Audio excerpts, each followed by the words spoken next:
À Paris, Élise, une femme riche, conduisait sa voiture de luxe sur une petite route de campagne. Le vent hurlait comme un animal blessé, et la neige tombait en épaisses vagues blanches. Élise serrait le volant, plissant les yeux pour voir à travers le pare-brise givré. Soudain, sa voiture gémit, glissa sur la glace, et s'arrêta net. Les lumières du tableau de bord clignotèrent, puis s'éteignirent. Elle marmonna que ce n'était pas le moment, tapant le volant. Son téléphone n'avait pas de réseau. La tempête empirait chaque seconde. Elle ouvrit la portière, et un vent glacial lui coupa le souffle. Enroulant son manteau autour d'elle, Élise sortit dans le blizzard. Ses bottes noires s'enfoncèrent dans la neige profonde. Elle se rendait à une grande réunion pour lever des fonds, à 3 heures de Paris, mais son GPS l'avait guidée sur cette route isolée. Maintenant, elle était perdue, seule et gelée. À travers le rideau de neige, elle aperçut une lueur au loin. Une maison, une grange peut-être, c'était son seul espoir. Trébuchant, la neige collant à ses cils et trempant son manteau, elle avança. Lorsqu'elle atteignit le porche d'une vieille ferme, ses mains étaient raides, ses lèvres engourdies. Elle frappa à la porte, espérant de tout cœur. La porte s'ouvrit lentement, révélant un homme grand et costaud, vêtu d'une chemise à carreaux et d'un jean. Son visage, marqué par des années de travail, était sérieux, mais ses yeux bleus brillaient. Il ne sourit pas.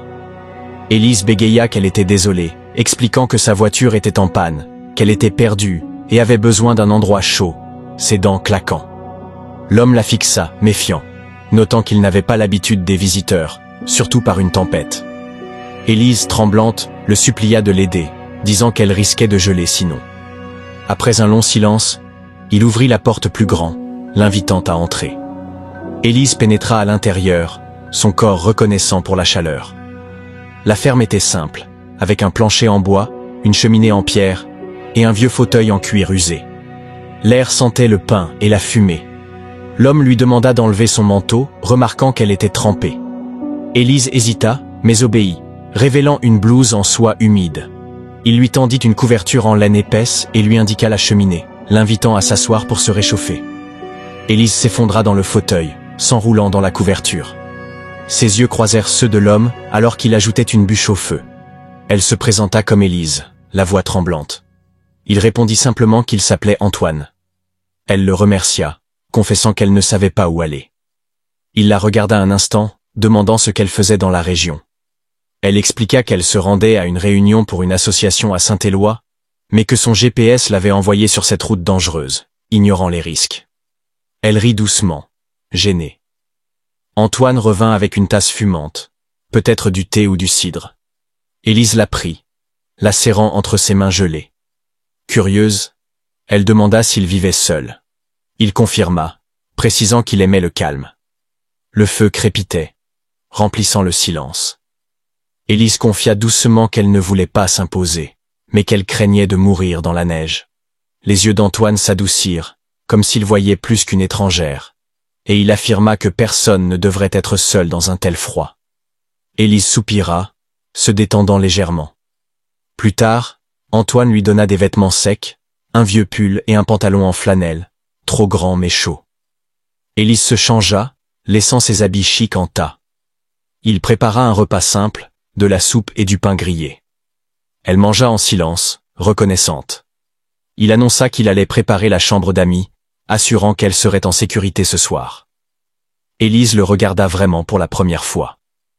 Il y avait quelque chose de lourd dans sa posture, comme s'il portait un poids depuis longtemps. Elle murmura un merci. Seule près du feu, Élise fixa les flammes. Tout semblait irréel. Quelques heures plus tôt, elle était une femme puissante, en route pour une réunion importante. Maintenant, elle était une inconnue, enveloppée dans la couverture d'un étranger, au cœur d'une ferme isolée. Pourtant, elle se sentait étrangement en paix. Dans le couloir, Antoine s'arrêta, observant sa silhouette. Elle semblait hors de place, trop élégante pour ce monde de bois et de cendres. Mais ses yeux portaient un calme qui ressemblait au sien. Dehors, la tempête rugissait. À l'intérieur, deux mondes, richesse et solitude, ambition et simplicité, se rencontraient doucement, et quelque chose commençait à naître. Le lendemain matin, Le vent s'était calmé, mais la neige couvrait tout. Des congères bloquèrent les fenêtres, et des stalactites pendirent du toit comme des dagues de verre. Dans la grange, Antoine remuait une casserole d'eau sur un poêle à bois. La maison principale était en travaux, avec un toit abîmé, alors la grange servait d'abri. C'était chaud, isolé, avec un grenier aménagé pour les urgences. Élise, portant les vêtements d'Antoine, se tenait près de la porte ouverte, regardant la vapeur s'élever. Ses cheveux, d'habitude bien coiffés, formaient des vagues autour de son visage. Antoine lui tendit une tasse sans un mot. Elle le remercia après une pause. Il hocha la tête et alla nourrir les chevaux. Élise nota que la tempête s'apaisait, suggérant que les routes seraient peut-être dégagées le lendemain. Antoine, sans se retourner, répondit qu'elle pourrait partir si elle le souhaitait. Le silence s'installa, seulement brisé par les bruits des chevaux. Élise but son thé, fort et terreux, différent des mélanges chers qu'elle aimait, mais réconfortant. Pour détendre l'atmosphère, elle avoua n'avoir jamais dormi dans une grange. Antoine, avec un petit sourire, répondit que cela se voyait. Ils restèrent là, deux personnes d'univers opposés, réunies par la neige. La chaleur du poêle enveloppait la pièce, rendant Élise un peu nerveuse. Elle croisa les bras, demandant s'il vivait vraiment seul. Il confirma, précisant qu'il n'avait ni femme, ni famille.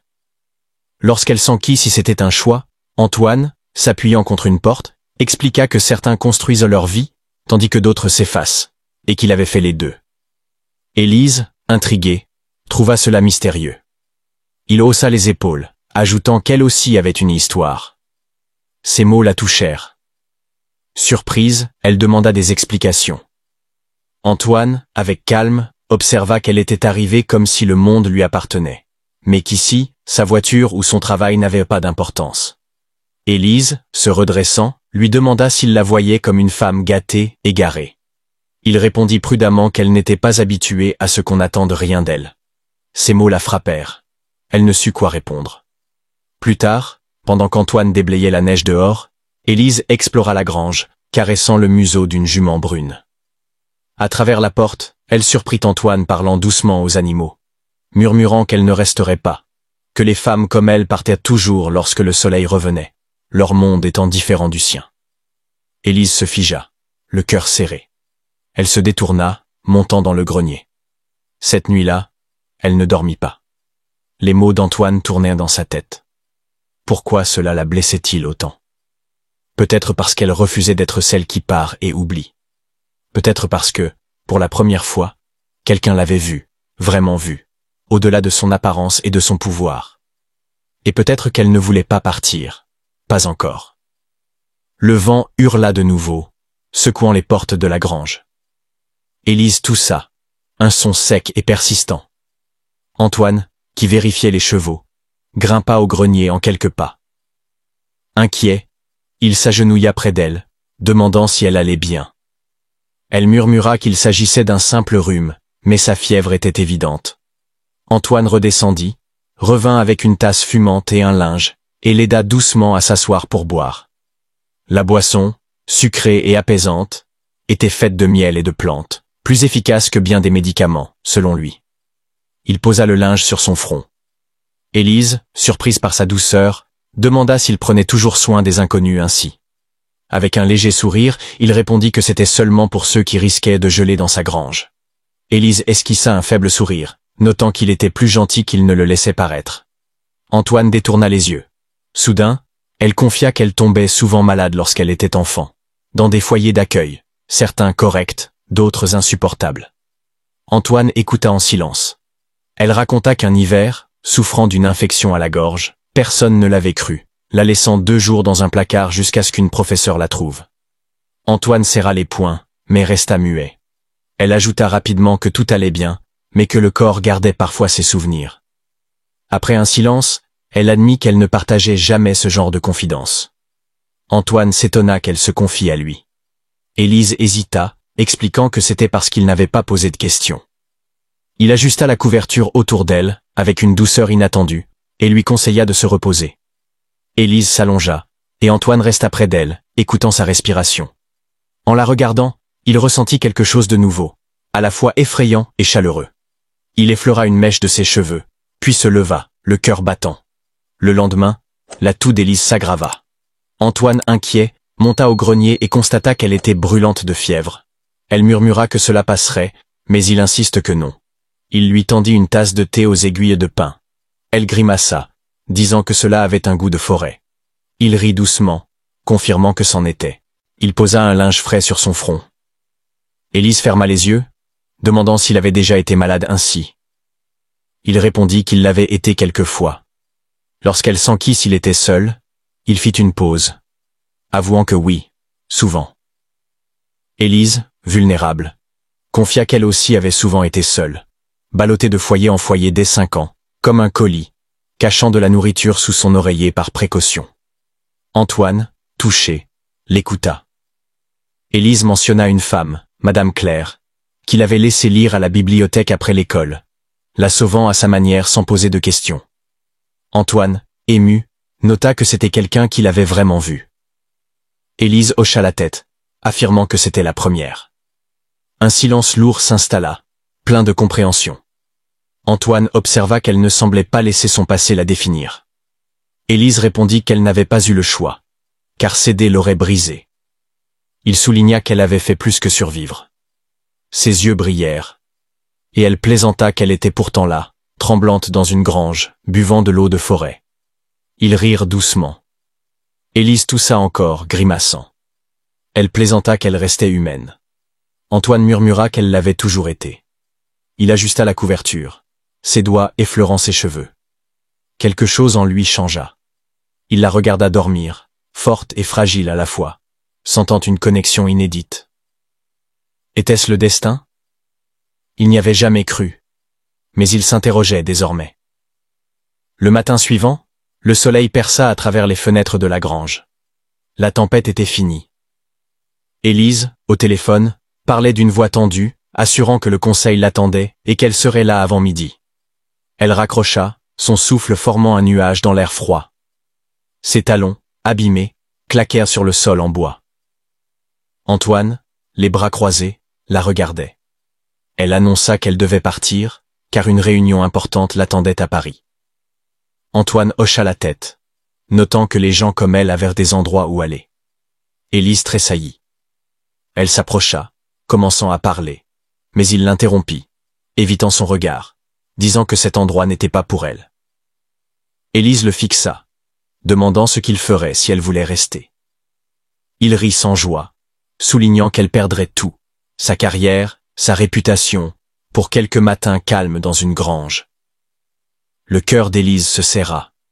Elle murmura qu'il ne comprenait pas, que rester signifiait tout perdre. Antoine la regarda enfin, blessé, mais affirma qu'il comprenait, et que c'était pourquoi elle devait partir. Dehors, la voiture réparée attendait.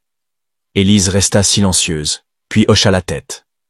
Elle marcha vers la porte, mais s'arrêta.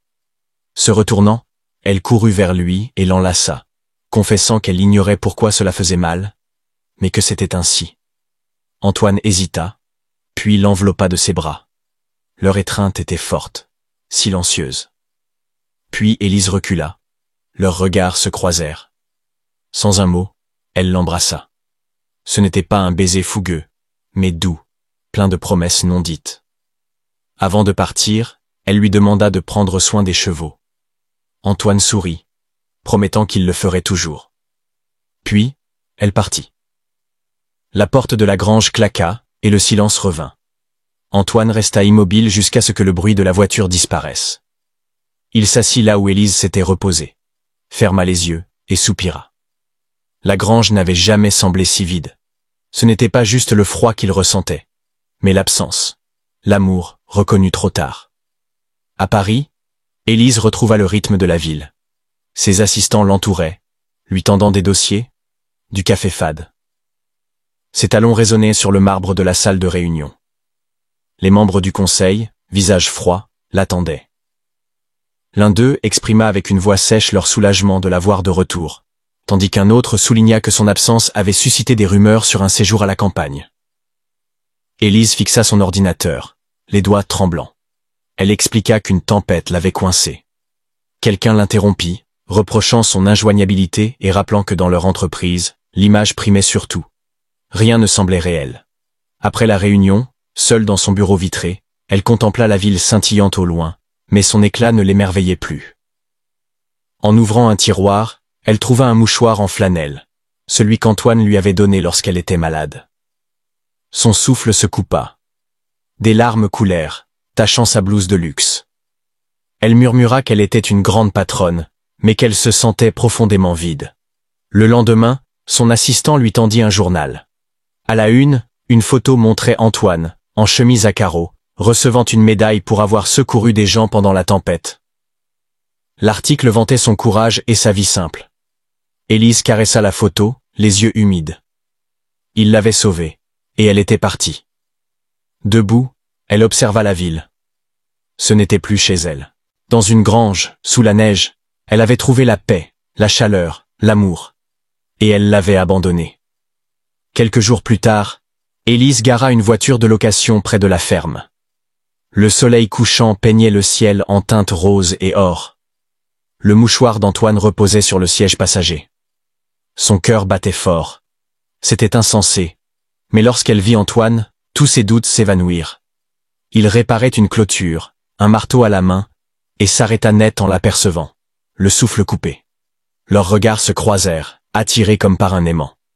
Élise descendit, ses talons crissant sur le gravier. Ils restèrent silencieux un moment. Antoine sortit le mouchoir, soigneusement plié, et le lui tendit, disant qu'il lui appartenait. Élise, tremblante, le prit, et demanda s'il l'avait gardé. Il avoua qu'il n'avait pu s'en défaire, ni d'elle. Les mots planaient entre eux. Élise confia qu'elle était revenue, incapable de respirer en ville, obsédée par cet endroit et par lui. Antoine, ému, admit qu'il pensait qu'elle l'oublierait. Elle murmura qu'elle avait essayé.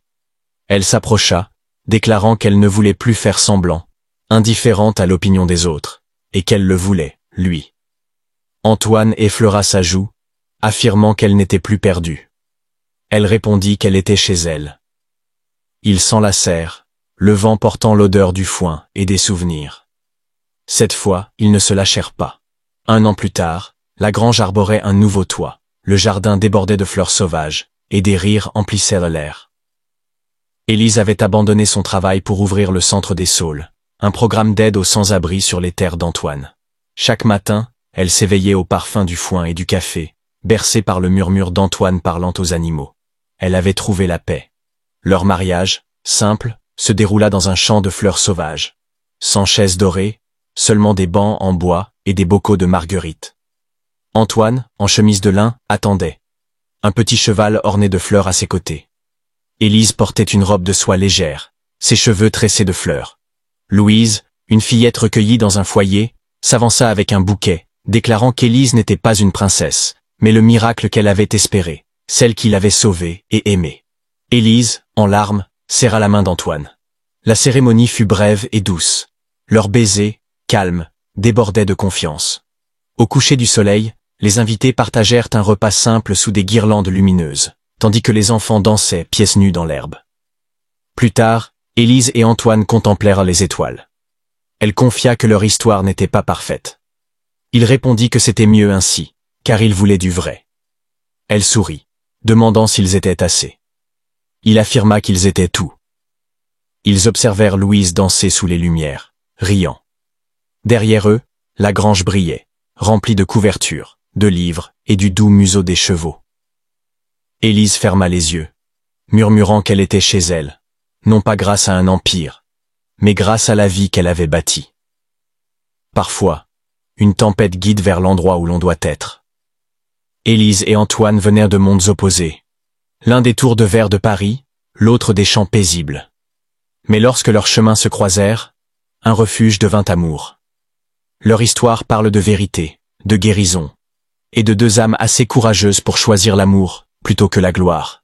Si cette histoire a touché les cœurs, si elle rappelle que les tempêtes les plus glaciales mènent à des lieux chaleureux, elle invite à rester. Elle encourage à partager cette histoire pour ceux qui croient en la puissance de la gentillesse et la beauté des vies reconstruites. Car chaque récit est un voyage vers un foyer.